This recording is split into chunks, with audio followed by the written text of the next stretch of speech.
మంచాన్పల్లి సర్పంచ్ గారు, ఎంపీటీసీ గారు వాళ్ళందరినీ పిలిచి బతిలాడి అప్పుడున్న ఎంఆర్ఓ, ఆర్డీఓ, కలెక్టర్, మా సూడా చైర్మన్ రవీందర్ రెడ్డి వీళ్ళందరం కూడా కష్టపడి ఆ 30 ఎకరాలు అక్కడ భూమిని సేకరించి మేము జిల్లా జైలుకి ఇచ్చాం.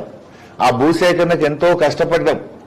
30 ఎకరాల భూమి సేకరించి మేము ఆ జిల్లా జైలుకి ఇచ్చి 78 కోట్లు మంజూరు చేయించి కట్టించింది మేము, శిలాపలకేసుకుంటున్నది మీరు.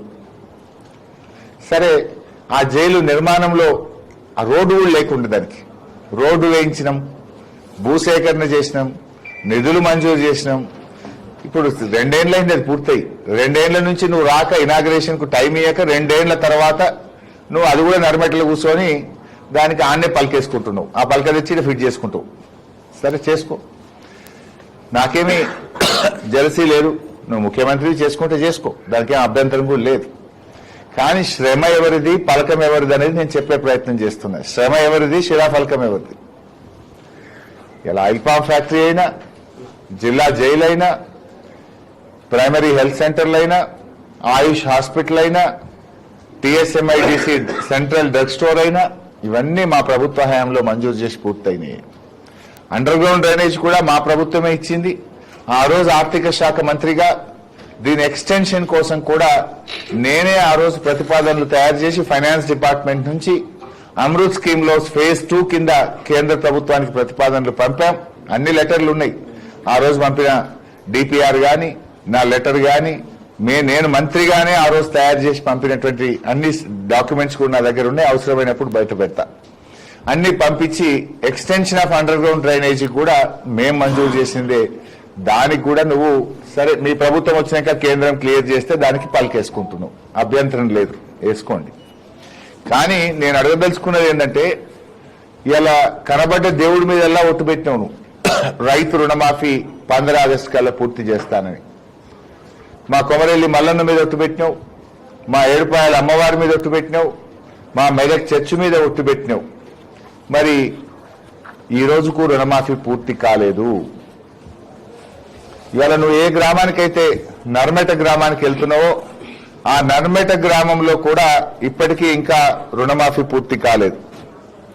ఇవాళ మా నర్మెట గ్రామంలో కానీ సిద్దిపేట నియోజకవర్గంలో చూసినట్టయితే ఇప్పటికీ 22,819 మంది రైతులకు 300 కోట్ల రూపాయల రుణమాఫీ బకాయి పడ్డవు. దేవుని మీద ఒట్టుపెట్టి రుణమాఫీ చేయకుండా రైతుల్ని మోసం చేసినటువంటి మోసగాడు రేవంత్ రెడ్డి. నువ్వు ఇవాళ సిద్దిపేట నియోజకవర్గంలో 300 కోట్ల రూపాయల రుణమాఫీ పెండింగ్ లో ఉంది. దేవుళ్ల మీద ఒట్టుపెట్టి చెప్పినావు. సిద్దిపేట పాత బస్టాండ్ కాడ మీటింగ్ పెట్టినప్పుడు కూడా రుణమాఫీ పూర్తి చేసుకునే వస్తా సిద్దిపేటకు అన్నావు. మరి ఏ మొహం పెట్టుకొని వస్తున్నావు? అయిందా రుణమాఫీ? ఒక నర్మెట గ్రామంలోనే ఎంతమంది ఉన్నారు శ్రీకాంత్? ఎంతమందికి కావాలి అని ఒక క్వశ్చన్ అడిగినా. 350 మందికి ఒక నర్మెట గ్రామంలో ఎక్కడైతే ఆయిల్ పామ్ ఫ్యాక్టరీ ఉందో ఆ గ్రామంలోనే ఇంకా 350 మందికి రుణమాఫీ కాలేదు. సిద్దిపేట నియోజకవర్గంలో 22,819 మందికి కాలేదు. మా నియోజకవర్గంలో రుణమాఫీ అయింది 48%, కానటువంటి రైతులు 52%. దేవుడి మీద ఒట్టుబెట్టి రుణమాఫీ చేయని రేవంత్ రెడ్డిని ఏమనాలో నాకైతే అర్థం కావట్లేదు. సో చెయ్యి, రుణమాఫీ చేయమని నేను కోరుతా ఉన్నా. 3 పంటలకు రైతు బంధు ఎగ్గొట్టినావు. మరి ఏ పంటకు రైతు బంధు ఇస్తున్నావు? ఇప్పుడు రేపు ఇస్తా అన్నావు, సంతోషం, ఇవ్వండి. కానీ మీరు 3 పంటలకు రైతు బంధు ఎగ్గొట్టారు. 2024-25 ఖరీఫ్ ఎగ్గొట్టినారు. రబీలో 3 ఎకరాల వరకే ఇచ్చారు. ఇప్పుడు ఈ పంట రబీకి కూడా ఇంతవరకు రైతు బంధు రాలేదు. మరి 3 పంటలకు మీరు రైతు బంధు ఎగ్గొట్టారు. ఏ పంటకు రైతు బంధు ఇస్తున్నారు? దయచేసి 3 పంటలకు కూడా ఇచ్చిన మాట ప్రకారంగా, జీవో ప్రకారంగా బకాయి పడ్డ 3 పంటల రైతు బంధు నిధులు విడుదల చేయాలని చెప్పి రైతుల పక్షాన, రాష్ట్రంలోని అందరూ రైతుల పక్షాన, మా సిద్దిపేట రైతుల పక్షాన డిమాండ్ చేస్తా ఉన్నా. మూడోది, కాంగ్రెస్ మేనిఫెస్టోలో, బడ్జెట్ ప్రసంగంలో పంటల బీమా చేస్తామని ఉదరగొట్టారు. 2.5 ఏళ్లైంది, పంటల బీమా అయిందా?